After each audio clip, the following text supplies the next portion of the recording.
The crystal chandelier cast dancing shadows across the white tablecloth as Jasmine Reed checked her phone for the 15th time. 2 hours. She had been sitting alone at Alinea, one of Chicago's most exclusive restaurants, for 2 hours. The server had refilled her water glass so many times she'd lost count, each approach accompanied by a look of increasing pity. Her dark fingers trembled slightly as she reached for her purse, the humiliation burning in her chest like acid.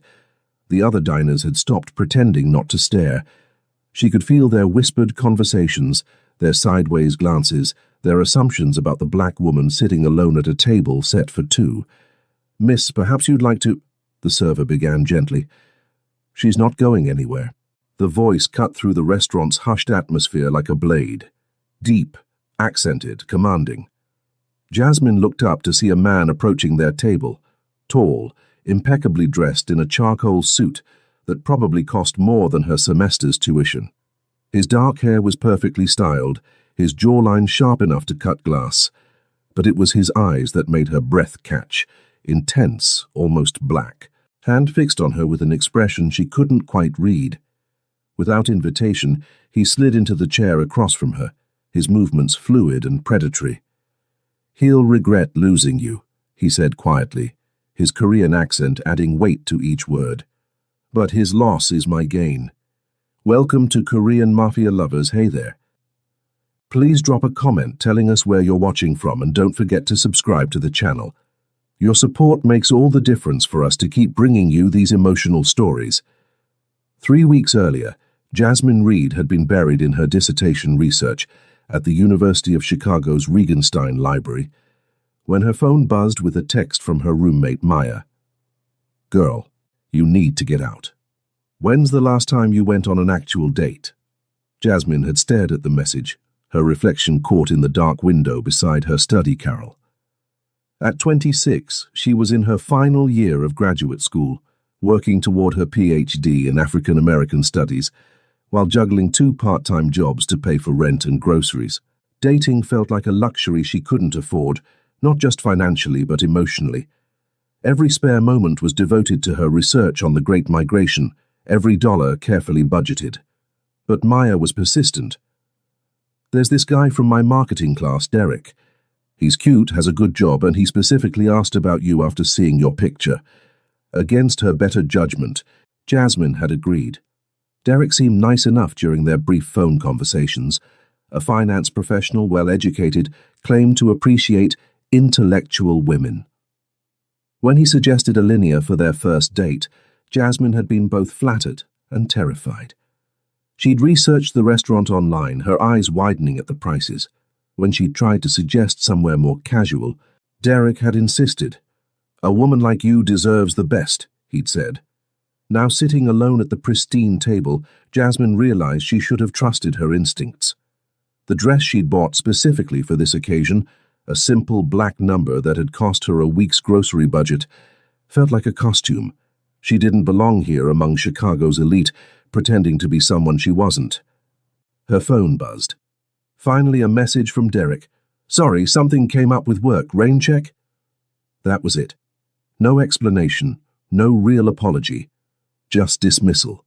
Jasmine closed her eyes, fighting back tears of humiliation and rage. She'd spent money she didn't have, rearranged her entire schedule, and for what? To be treated like she was disposable. "Excuse me, miss?" The server appeared again, his expression carefully neutral. "Would you like me to bring the check for your drinks?" Before Jasmine could respond, a shadow fell across their table. She looked up to see a man standing there, not Derek, but someone entirely different. He was tall, probably in his early 30s, with the kind of presence that made the entire restaurant seem to pause. His suit was clearly custom-made, his dark hair styled with precision, and his features were unmistakably Korean. But it was his eyes that caught her attention, dark, intense, and currently fixed on her with an expression that made her pulse quicken.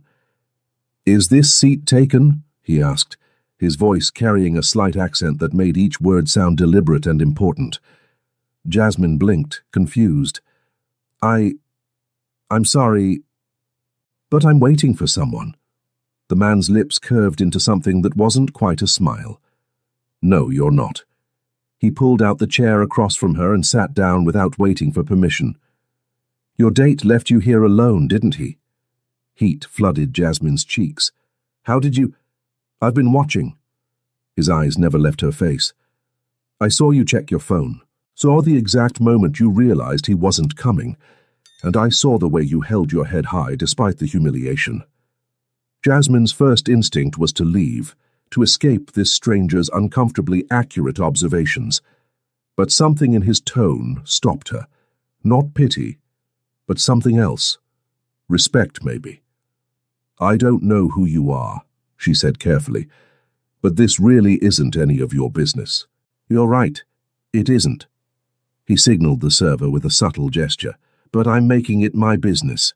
Samuel O., he said, extending his hand across the table. And you are? Confused, Jasmine replied, though she found herself shaking his hand. His grip was firm, warm, and sent an unexpected jolt through her system, and wondering why a complete stranger is inserting himself into my evening. Samuel's smile became more genuine. Because no woman should be left alone at a table like this, because whoever stood you up is an idiot, and because... He paused, studying her face with an intensity that made her feel exposed. Because something tells me you're worth knowing. The server appeared at Samuel's elbow as if summoned by magic. Mr. O, your usual table is ready if you'd prefer. We'll stay here, Samuel said, without looking away from Jasmine, and bring us the tasting menu, both of us. Wait, Jasmine protested. I can't afford to you're not paying. Samuel's tone brooked no argument. Consider it compensation for having your evening ruined by an idiot.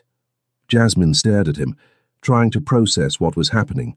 This man, Samuel, clearly had money, influence, the kind of presence that made servers appear instantly and other diners glance over with curiosity and what looked like respect, or maybe fear. I don't accept charity, she said firmly. Good. Neither do I. Samuel leaned back in his chair, completely at ease. This isn't charity. This is me being selfish.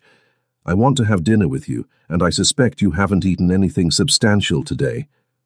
He was right, and Jasmine hated that he'd noticed.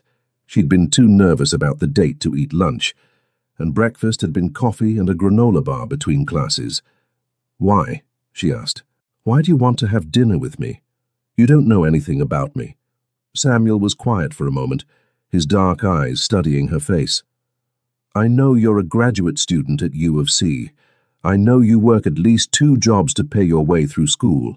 I know you spent money you probably couldn't spare on that dress because you wanted to make a good impression. I know you've been sitting here for over an hour, and instead of leaving in tears or making a scene, you held your dignity intact. His voice softened slightly. I know you're stronger than you realize, and more beautiful than you believe. Jasmine felt her breath catch. How could you possibly know all that? Because I've been watching you for 3 weeks. The admission should have terrified her. Instead, it sent a strange thrill through her chest. That's stalking. That's interest. Samuel's expression didn't change. You work at the campus bookstore on Tuesday and Thursday afternoons. You tutor undergraduates in the library on weekends. You take the Red Line to a second job downtown, something in an office building, though I haven't determined exactly what. You live in a shared apartment in Hyde Park. You drink your coffee black because you can't afford cream, and you haven't bought yourself anything that wasn't absolutely necessary in months. Jasmine's heart was racing now, though whether from fear or something else entirely she couldn't say. You have been stalking me. I've been trying to figure out how to approach you, Samuel corrected. You're not exactly accessible. Between school, work, and studying, you barely come up for air. Tonight seemed like fate. Fate? Jasmine laughed, but there was no humor in it. My date abandoning me is fate. His loss creating my opportunity, yes. Samuel's eyes never wavered from hers. Absolutely. The server appeared with wine, expensive wine that Jasmine recognized from her research into the restaurant. Samuel tasted it, nodded approval, and watched as both their glasses were filled. I should leave, Jasmine said, though she made no move to stand. You should stay. Samuel lifted his glass. To second chances and better company. Despite every rational thought in her head, Jasmine found herself lifting her own glass. To confusion and curiosity. Their glasses touched with a soft chime, and Jasmine realized that whatever was happening here, whatever this strange, intense man wanted from her, her quiet, predictable life was about to change completely. And for the first time in months, she wasn't entirely sure she minded. The tasting menu at Linnea was unlike anything Jasmine had ever experienced. Each course arrived like a small work of art, accompanied by explanations she barely understood, and flavors that seemed to explode across her palate. But it wasn't the food that held her attention. It was Samuel. He ate with the same precision he seemed to apply to everything else, asking her questions between courses that revealed an intelligence that matched his obvious wealth. He knew about her research, had apparently looked up her published papers, and discussed the Great Migration with the kind of insight that suggested he'd actually read them. Your thesis on economic displacement pattern, he said as their fourth course arrived. It's brilliant. The way you connected historical data to contemporary gentrification trends, most academics wouldn't have made those connections. Jasmine set down her fork, studying his face. You really read my work? Every paper you've published, your conference presentation from last spring, even your undergraduate thesis. Samuel's expression was matter-of-fact, as if researching her academic career was perfectly normal behavior. You have a gift for seeing patterns others miss. That's, Jasmine searched for words, that's either really flattering or really creepy. Both, probably. Samuel's smile was self-aware. I don't do anything halfway, Jasmine. When something interests me, I learn everything I can about it. And I interest you. You fascinate me. The intensity in his voice made her pulse quicken. You're brilliant, beautiful, and completely unaware of your own power. You work harder than anyone I've ever met, and you do it without complaint or self-pity. He paused, seeming to choose his words carefully. You're real in a way that most people aren't. Jasmine felt heat rise in her cheeks. You don't know me well enough to say that, don't I? Samuel leaned forward slightly.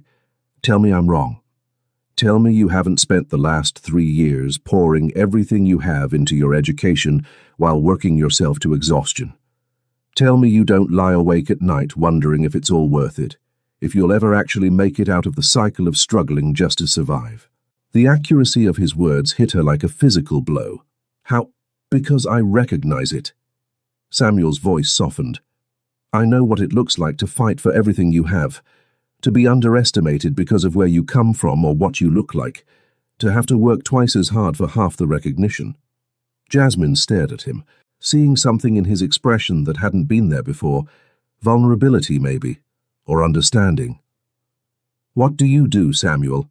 For work, I mean.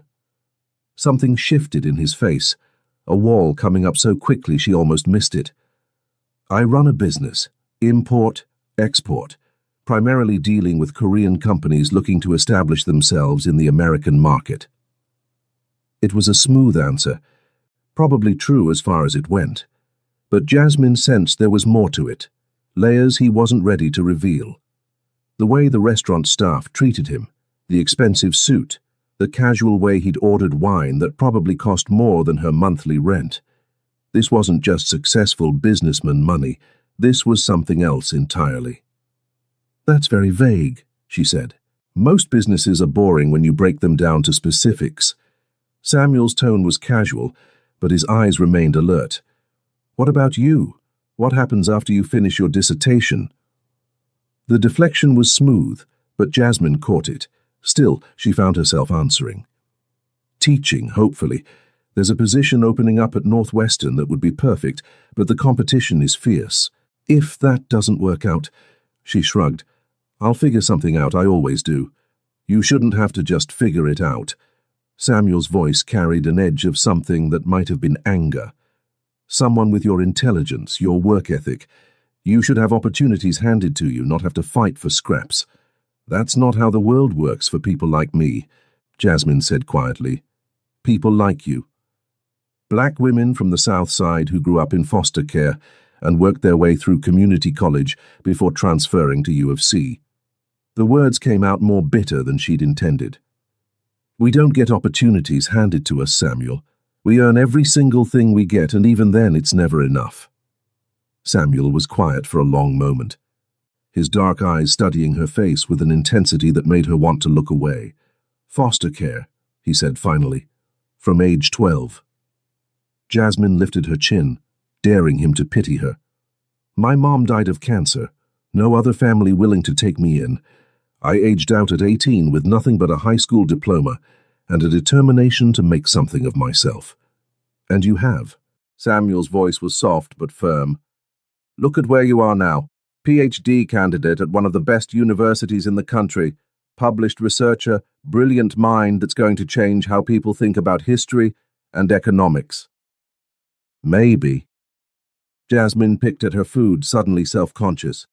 If I can finish my dissertation, if I can find funding for next semester, if I can land a job that pays enough to start paying back my student loans. A lot of ifs. Story of my life. Samuel reached across the table, his fingers brushing hers where they rested beside her wine glass. The contact was brief, but it sent electricity shooting up her arm. What if I told you some of those ifs didn't have to be uncertainties?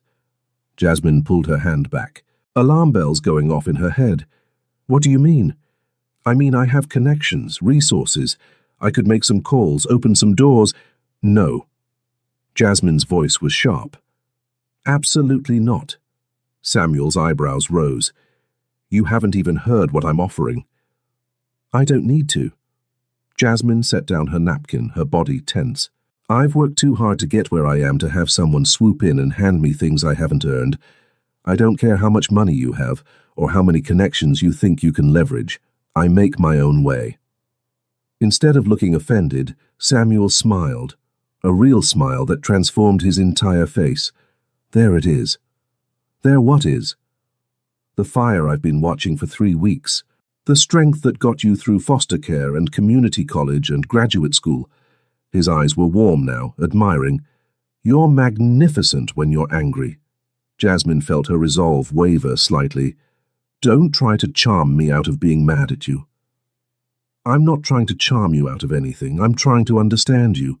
Samuel leaned back in his chair. And I think I'm starting to. You've been fighting alone for so long you don't know how to let anyone help you. I don't need help. Everyone needs help, Jasmine. The question is whether you're brave enough to accept it when it's offered. Before Jasmine could respond, her phone buzzed with a text. She glanced at it automatically, then felt her stomach drop. Derek, hey, really sorry about tonight. Maybe we can try again sometime? Samuel must have seen her expression change. Let me guess, the idiot who stood you up is having second thoughts. Jasmine stared at the message, feeling a familiar mix of anger and resignation. This was her life. Men who saw her as an option, not a priority. Men who assumed she'd be grateful for their attention whenever they decided to offer it. He wants to reschedule, she said quietly. And what do you want? Jasmine looked up at Samuel, this strange, intense man who'd appeared in her life like something out of a dream. He was watching her with those dark eyes, waiting for her answer, as if it actually mattered to him. I want. She stopped, surprised by her own honesty. I want to feel like I'm worth someone's time. Like I'm worth showing up for. Samuel's expression grew serious. You are. You're worth showing up for. Worth fighting for. Worth everything. He paused, his voice dropping lower. He'll regret losing you, Jasmine, but that's his problem, not yours. The words sent a shiver through her, though she couldn't say why. There was something in Samuel's tone, something that suggested he meant more than just Derek's loss. What are you really offering me, Samuel? She asked quietly. Samuel was quiet for a moment, seeming to weigh his words. Dinner, conversation, the chance to get to know each other without the pressure of expectations or obligations. He paused. And maybe the opportunity to show you what it feels like to be someone's priority instead of their option. Jasmine felt her heart skip. It was a dangerous offer, she knew that instinctively, This man was dangerous in ways she couldn't even begin to understand. But sitting here in this beautiful restaurant, feeling more alive than she had in months, she found herself wanting to say yes. "I should go home," as she said instead. "I have classes tomorrow and work, and you've been taking care of everyone and everything except yourself for so long, you've forgotten what it feels like to just exist in the moment." Samuel's voice was gentle but insistent. "Stay, Jasmine, finish dinner with me. Let yourself have this one night." Jasmine looked at him. This mysterious man who seemed to see straight through her carefully constructed walls. Every rational part of her brain was screaming warnings, but her heart was whispering something else entirely. "One dinner," she said finally. Samuel's smile was like sunrise. One dinner. But even as she said it, Jasmine knew she was lying to herself. This wasn't going to be just one dinner. This was the beginning of something that would change everything. And for the first time in her life, she wasn't sure she wanted to run from that change. 2 weeks after their dinner at Alinea, Jasmine found herself questioning every decision that had led her to this moment. Samuel had kept his word about one dinner, but somehow that single evening had evolved into coffee meetings between her classes, late-night phone conversations that lasted until dawn, and now this. Standing outside his penthouse apartment in the Gold Coast, holding a bottle of wine she couldn't afford, and wearing another dress that had decimated her budget. The building was everything she'd expected and more. Floor-to-ceiling windows, marble lobby, doorman who'd greeted Samuel by name and her with polite curiosity. The elevator ride to the top floor had been silent, filled with tension she couldn't quite name. "You're nervous," Samuel observed as he unlocked his door. "I'm terrified," Jasmine admitted. "This is way outside my comfort zone." Samuel paused, his hand on the door handle. "We can go somewhere else. Anywhere you'd feel more comfortable." The offer was genuine, she could hear it in his voice, but Jasmine shook her head. "No. I want to see where you live. I want to understand who you are." Samuel's apartment was a study in controlled luxury. Clean lines, expensive furniture, art that probably cost more than her annual tuition, but it was the view that took her breath away. Chicago spread out below them like a glittering carpet, the lake stretching to the horizon.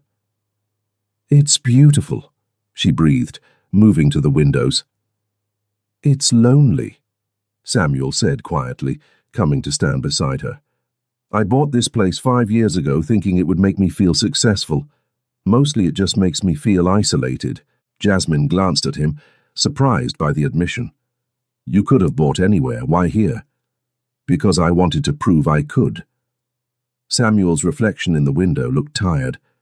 Poor kid from Busan makes it big in America, buys penthouse in the most expensive neighborhood. It was supposed to mean something. And does it? Samuel was quiet for a moment. It did.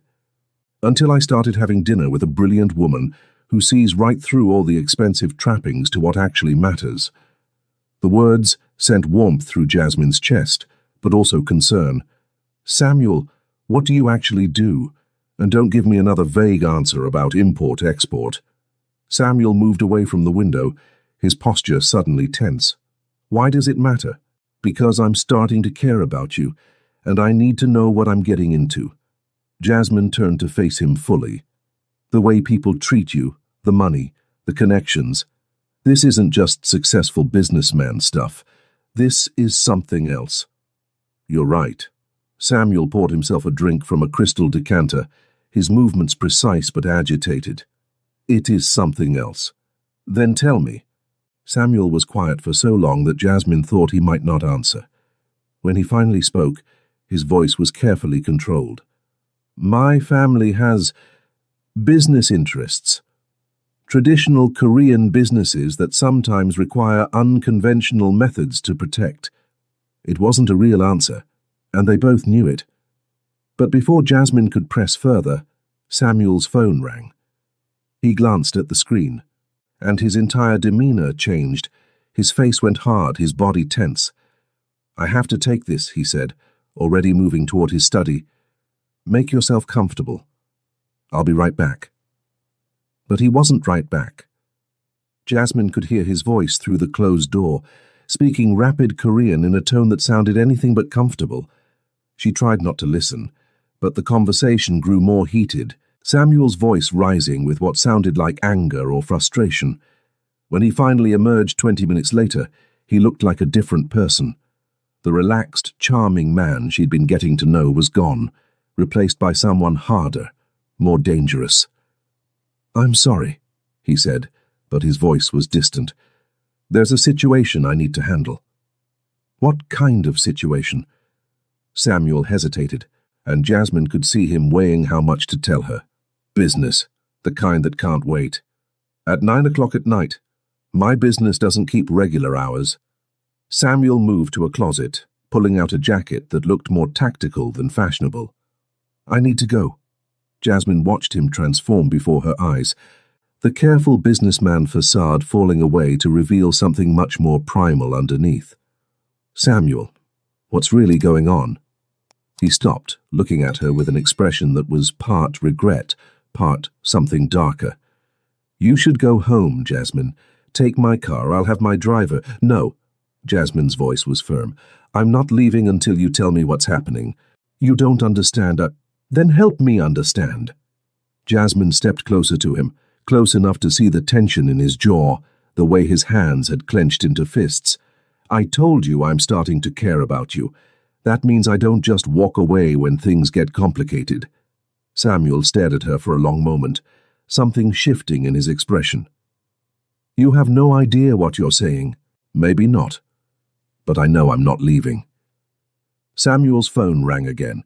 He answered it with a sharp, "What?" Then listened, his face growing darker. "How many?" he asked in English, then switched back to Korean. When he hung up, he looked at Jasmine with something that might have been desperation. "There are people who want to hurt me, Jasmine. People who wouldn't hesitate to use you to get to me. If you stay in my life, you become a target." "What people? Why would they want to hurt you?" Samuel ran a hand through his hair, destroying its perfect styling.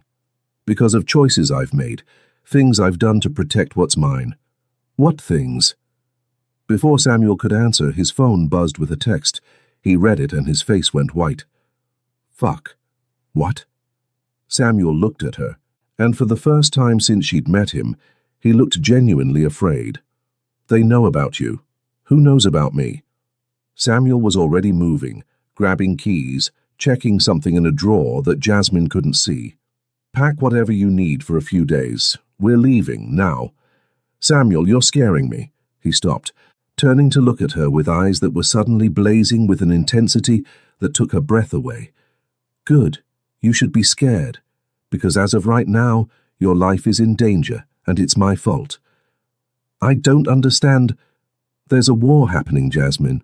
Between families, between territories, between people who solve problems with violence instead of words." Samuel's voice was hard. "All pretense gone. And I just painted a target on your back by caring about you." Jasmine felt the world tilt around her. "Families? You mean like organized crime?" Samuel's silence was answer enough. "Oh my God." Jasmine sank onto his couch, her legs suddenly unsteady. "You're in the Mafia." "It's more complicated than that." "Are you or aren't you?" Jasmine's voice was sharp. Samuel looked at her for a long moment, and she could see him making a decision. "Yes." The simple word hung between them like a bomb. Jasmine stared at him, this man she'd been falling for, trying to reconcile the gentle, intelligent person she'd come to know with the dangerous reality he'd just revealed. "I need to go home," she said quietly. "You can't. It's not safe." "Then where am I supposed to go?" Samuel's expression softened slightly. "With me. I can protect you, but only if you stay close." Jasmine laughed, but there was no humor in it. "Protect me from what? From who?" "From people who think hurting you will hurt me." Samuel's voice was quiet but firm. "And they're right. It would." The admission hung between them, heavy with implications Jasmine wasn't ready to process. "This is insane." "I know. I should call the police." "They can't help you. Not with this." Jasmine looked at him, this beautiful, dangerous man who'd somehow become important to her in just 2 weeks. "What have you gotten me into, Samuel?" "Something I should have stayed away from." Samuel's voice was rough with regret. "But I couldn't. I tried to keep my distance, tried to just watch you from afar, but what?" Samuel looked at her with an expression that was part desperation, part something deeper. "But I fell in love with you, and now I have to figure out how to keep you alive." The words hit Jasmine like a physical blow. Love. He'd said love. "Samuel." His phone rang again, interrupting whatever she'd been about to say. This time when he answered, his voice was cold, deadly. "If you touch her, I will burn your entire operation to the ground." Jasmine felt ice form in her stomach. Someone was threatening her. Someone knew about her connection to Samuel, and they were using it as leverage. When Samuel hung up, his face was a mask of controlled fury. "We're leaving. Now." "Where are we going?" Samuel looked at her, and in his eyes she saw something that was both terrifying and oddly comforting. "Somewhere I can keep you safe while I handle this." "Handle it how?" Samuel's smile was sharp, predatory. "The only way I know how." As they left his penthouse, Jasmine realized that her quiet, predictable life was officially over. She was in love with a Korean Mafia boss. There were people who wanted to hurt her because of it, and she was about to find out just how far Samuel O. would go to protect what he considered his. The terrifying part wasn't the danger. The terrifying part was that she trusted him completely. The safe house was nothing like Jasmine had expected. Instead of some dingy hideout, Samuel had brought her to a luxury cabin in Lake Geneva, Wisconsin, 2 hours from Chicago, and apparently owned by someone who owed him a favor. The place was beautiful, all stone and timber with floor-to-ceiling windows overlooking the lake. But Jasmine barely noticed the scenery. She was too busy trying to process the fact that her life had become a crime thriller overnight. "How long do we have to stay here?" she asked, watching Samuel check the locks on all the doors and windows with military precision. "Until I can neutralize the threat." Samuel's voice was clipped, professional. He'd been like this since they'd left Chicago, cold, efficient, nothing like the warm, charming man she'd been falling for. "And how exactly do you plan to do that?" Samuel paused in his security check, looking at her with an expression she couldn't read. "You don't want to know." "Yes, I do." Jasmine crossed her arms. "If I'm going to be stuck here while you handle things, I deserve to know what that means. It means I'm going to have a conversation with Park Min-ho and his associates, a conversation that will make it clear that touching you is not an option." "Park Min-ho?"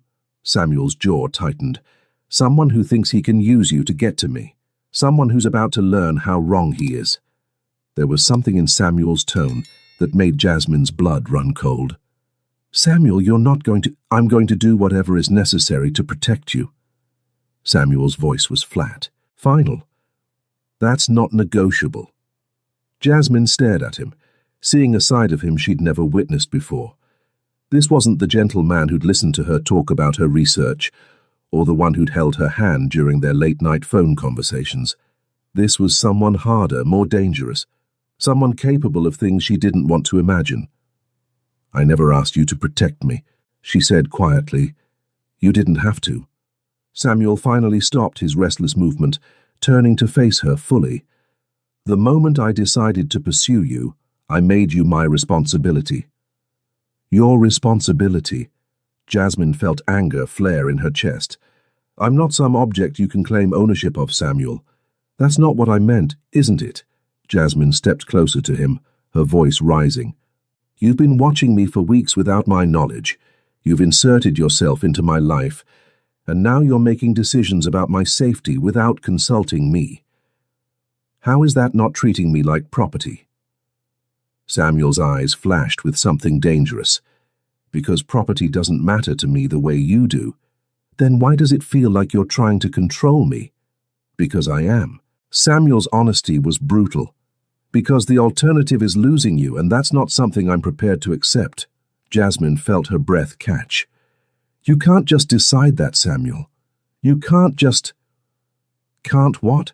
Can't fall in love with you? Can't want to keep you safe? Can't be willing to do anything necessary to make sure you're protected? Samuel's voice was rising now, his careful control starting to crack. Because it's too late for that, Jasmine. I'm already there. This isn't love, Jasmine shot back. This is obsession. The words hung between them like a slap. Samuel went very still, his face going blank in a way that was somehow more frightening than his anger had been. Maybe you're right, he said quietly. Maybe what I feel for you isn't healthy or normal or what you deserve. He paused, his dark eyes boring into hers. But it's what you have. And right now, it's the only thing standing between you and people who would hurt you without a second thought. Jasmine felt tears prick her eyes, though whether from fear or frustration or something else entirely, she couldn't say. I didn't ask for this. I know. Samuel's voice softened slightly. And I'm sorry I brought this into your life, sorry I put you in danger, sorry I can't be the normal man you deserve. He paused. But I'm not sorry I love you. Even if it is obsession, even if it's wrong, I'm not sorry. Before Jasmine could respond, Samuel's phone rang. He glanced at it, and his entire demeanor shifted back to cold professionalism. I have to take this, he said, already moving toward the door. Stay inside. Don't answer the door for anyone. Don't even go near the windows. Samuel. But he was already gone, stepping out onto the deck to take his call. Through the glass, Jasmine could see him pacing, his voice sharp as he spoke in rapid Korean. She sank onto the leather couch, her head in her hands. 3 weeks ago, her biggest worry had been finishing her dissertation and finding funding for next semester. Now she was hiding in a safe house while the man she was falling in love with planned to do God knows what to people who wanted to hurt her. Her phone buzzed with a text from Maya. Girl, where are you? You missed our study group and you're not answering your phone. Jasmine stared at the message, realizing she couldn't even begin to explain where she was or why. How do you tell your best friend that you're in hiding because your boyfriend is in the Korean Mafia? Another text from Derek. Hey, I know I screwed up the other night. Can we try again? I promise I'll make it up to you. The irony wasn't lost on her. 2 weeks ago, she would have been thrilled to hear from Derek, would have probably given him another chance despite his rudeness. Now the idea of going back to that simple, predictable life felt impossible. She'd tasted something else now, something dangerous and intense and completely consuming. Samuel came back inside, his face grim. We need to leave. What? Why? They found us. Samuel was already moving, grabbing the bag he'd packed for her. We have maybe 10 minutes before they get here. Jasmine felt panic rise in her throat. How did they find us? Does it matter? Samuel's voice was sharp with urgency. We need to go now. They were halfway to the door when the first shot shattered the front window. Samuel tackled Jasmine to the floor, his body covering hers as glass rained down around them. Stay down, he commanded, his voice deadly calm despite the chaos. Samuel.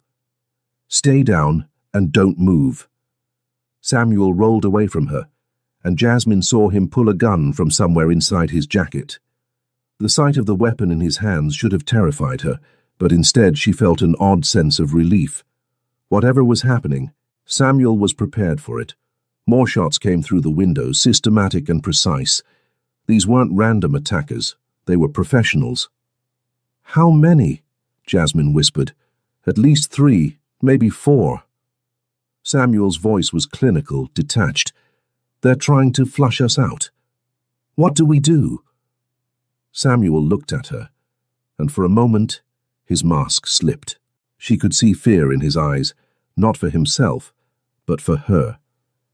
We survive.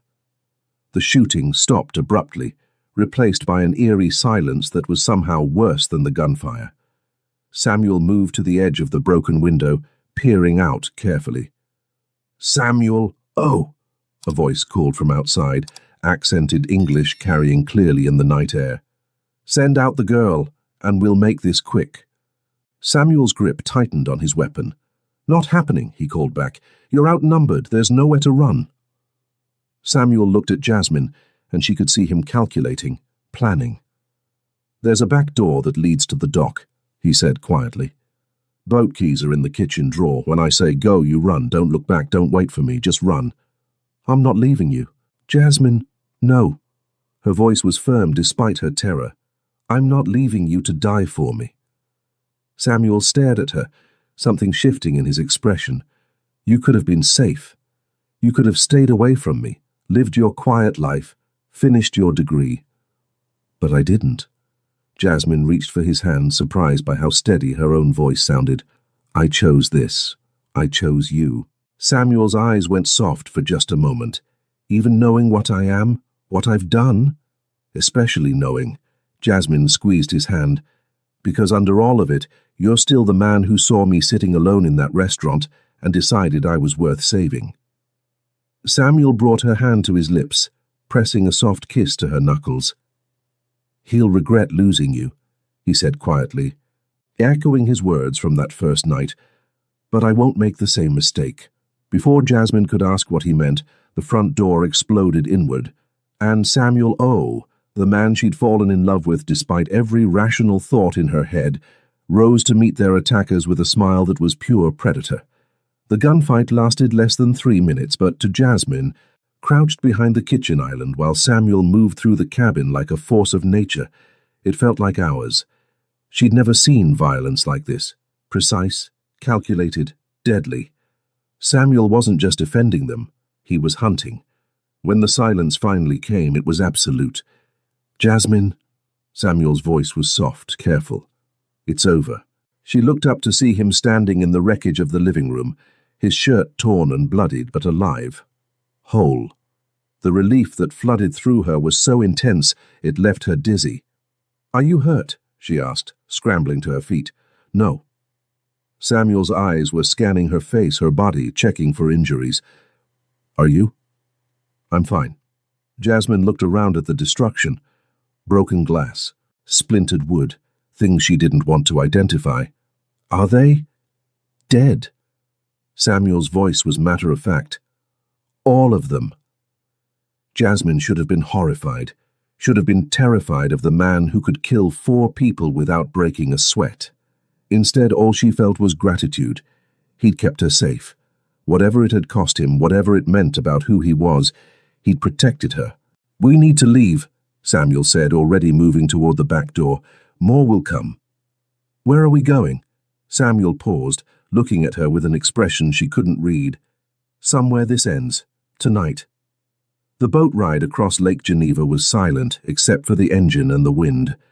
Samuel piloted them toward the Wisconsin shore with the same deadly precision he'd shown during the fight, his face set in hard lines. Jasmine wanted to ask questions, wanted to understand what came next, but something in his demeanor warned her to wait.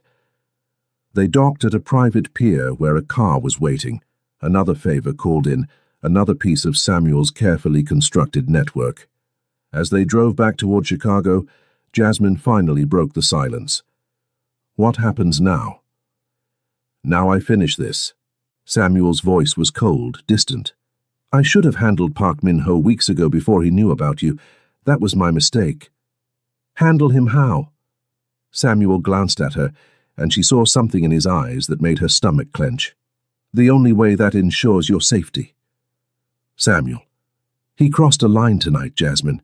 He brought you into this, put you in danger, tried to use you as leverage against me." Samuel's hands tightened on the steering wheel.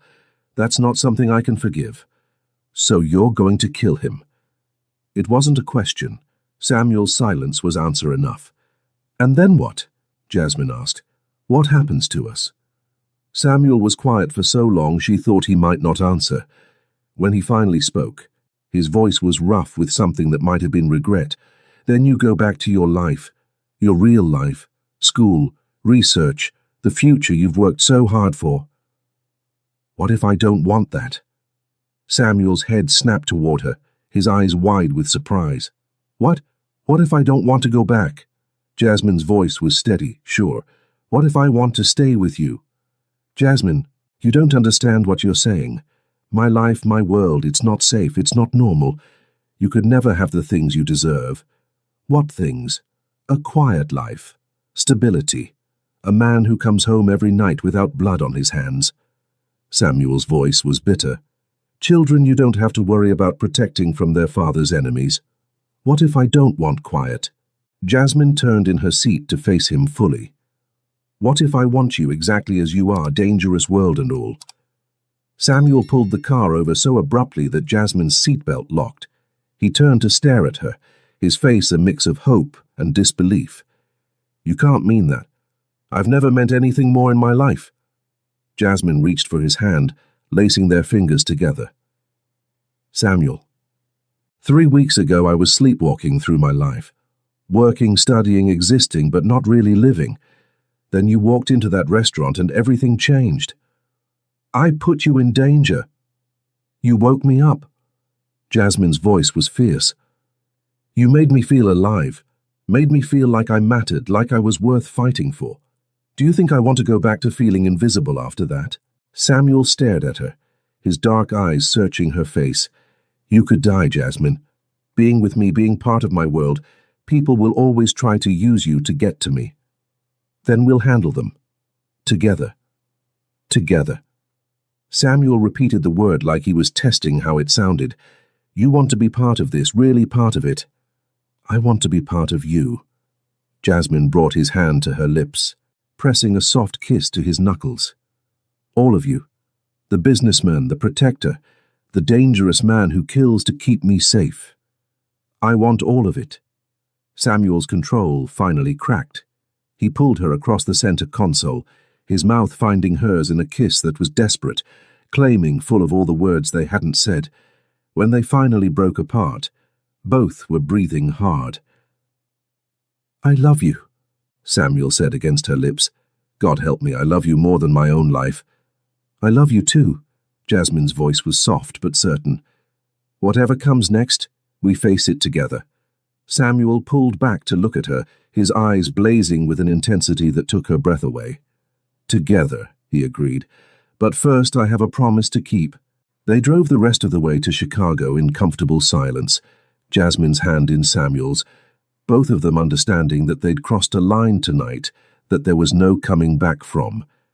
She wasn't just accepting his world, she was choosing to be part of it. The warehouse in Chinatown was exactly what Jasmine had expected from a final confrontation. Dark, isolated, filled with shadows and the kind of atmosphere that promised violence. Samuel parked outside and turned to her. Stay in the car, he said. This won't take long. Samuel, please. His voice was soft but firm. Let me handle this. Let me protect you. Jasmine nodded, understanding that this was something he needed to do alone. Be careful. Samuel's smile was sharp, predatory. I'm not the one who needs to be careful tonight. She watched him walk into the warehouse, this beautiful, dangerous man she'd fallen in love with, and realized she wasn't afraid. Whatever happened in there, whatever Samuel had to do to end this threat, she would accept it, because this was who he was and she'd chosen him completely. 20 minutes later, Samuel emerged alone. His clothes were pristine, his expression calm, but there was something in his eyes that told her everything she needed to know. It was over. Is he? She asked, as Samuel got back in the car. He won't be threatening you again, Samuel said simply. No one will. As they drove away from the warehouse, Jasmine felt a strange sense of peace settle over her. Her old life was gone, burned away in gunfire and blood and declarations of love, but the new life stretching out before her, dangerous, unpredictable, but filled with a love so intense it took her breath away, felt like exactly where she belonged. So, what happens now? She asked. Samuel glanced at her, his expression soft with something that might have been wonder. Now we go home, and tomorrow, we start building a life together. Your penthouse? Our penthouse. Samuel's smile was warm, real. If you want it. Jasmine thought about her tiny shared apartment, her careful budget, her quiet, predictable life. Then she looked at Samuel, her Samuel who'd killed for her tonight, who'd offered her a world she'd never dreamed of. I want it, she said. I want all of it. Samuel brought her hand to his lips, pressing a soft kiss to her palm. Then it's yours. Everything I have, everything I am, it's yours. As they drove through the Chicago night toward their new life together, Jasmine realized that Derek had been right about one thing. She did deserve the best. She just hadn't known what the best looked like until a Korean Mafia boss had walked into her life and shown her what it meant to be someone's everything. Years later, Jasmine would look back on that night as the moment her real life began. The moment she stopped being afraid of wanting more, of taking up space, of believing she deserved love that was fierce and protective and completely consuming. The penthouse had become their sanctuary, filled with her books and his art, her research and his business calls in rapid Korean. She'd finished her dissertation, with Samuel's quiet support and connections opening doors she'd never dreamed of, and landed the position at Northwestern. But more than that, she'd found her place in Samuel's world. The other families had accepted her eventually, recognizing that Samuel O's woman was not to be underestimated or threatened. She'd learned to navigate the complex politics of his business, to read the subtle signs that meant danger, to trust in Samuel's ability to protect what was his. And she was his, completely and utterly, just as he was hers. Mrs. Oh, Samuel's voice came from the doorway, warm with affection and something deeper. Your students called. They want to know if you're available for office hours tomorrow. Jasmine looked up from her laptop where she'd been grading papers, smiling at the sight of her husband. 3 years of marriage hadn't dimmed the intensity between them. If anything, it had only grown stronger. Professor O has a nice ring to it, she said, rising to meet him, though I still can't believe Northwestern created an entire endowed chair just for me. Samuel's smile was mysterious. Talented professors are hard to find. They wanted to make sure they kept you. Samuel, Jasmine's voice carried a warning. Please tell me you didn't. I didn't do anything illegal, Samuel said, pulling her into his arms. I may have made a very generous donation to their African American Studies department, completely above board. Jasmine shook her head, but she was smiling. This was her life now, a man who moved mountains for her without her even asking, who used his considerable influence to make her dreams come true. I love you, she said, reaching up to touch his face. My dangerous, impossible, wonderful husband. I love you too, Samuel replied, his voice soft with wonder, as if he still couldn't quite believe she was his. My brilliant, beautiful, brave wife. As he kissed her, Jasmine thought about that night in the restaurant, sitting alone and humiliated, thinking her life was falling apart. She'd had no idea that the best thing that would ever happen to her was about to walk through the door and change everything. Derek had been wrong about a lot of things, but Samuel had been right about one. He would regret losing her, but his loss had become Samuel's gain and Jasmine's salvation, and she wouldn't change a single moment of the dangerous, beautiful life they'd built together.